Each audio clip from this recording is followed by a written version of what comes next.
我是柏拉图，诞生于西元前427年的雅典。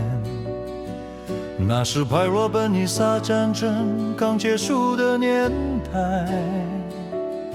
荣光被战火掏空，城邦在迷茫中呼吸。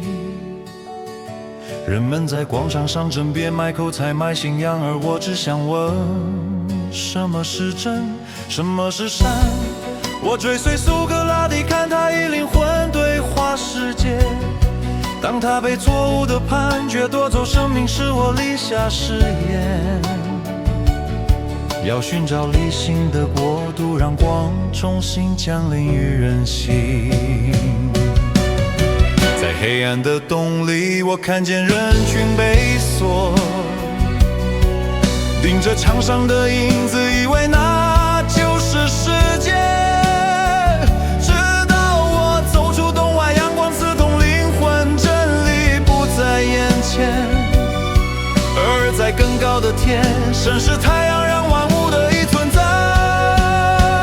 让思想得以看见。照亮我们的灵魂，在有限中寻找那永恒的心。美、正义、真理不是梦，而是记忆的回声。让理性带领我穿越影子与幻想，在闪之光里我重新成为人。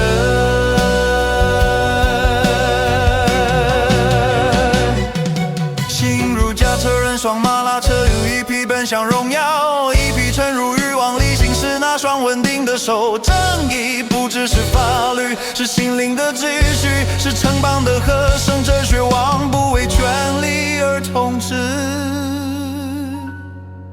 他只为光而活。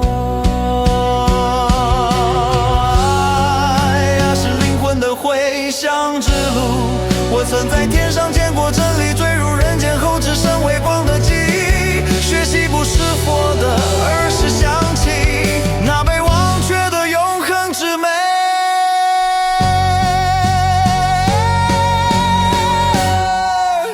理念之光，请照亮我心，让欲望平静，让意志纯净，让理性清明。真理不是远方的星辰，而是我们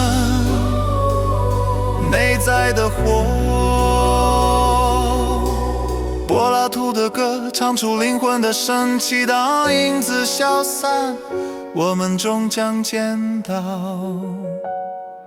那光。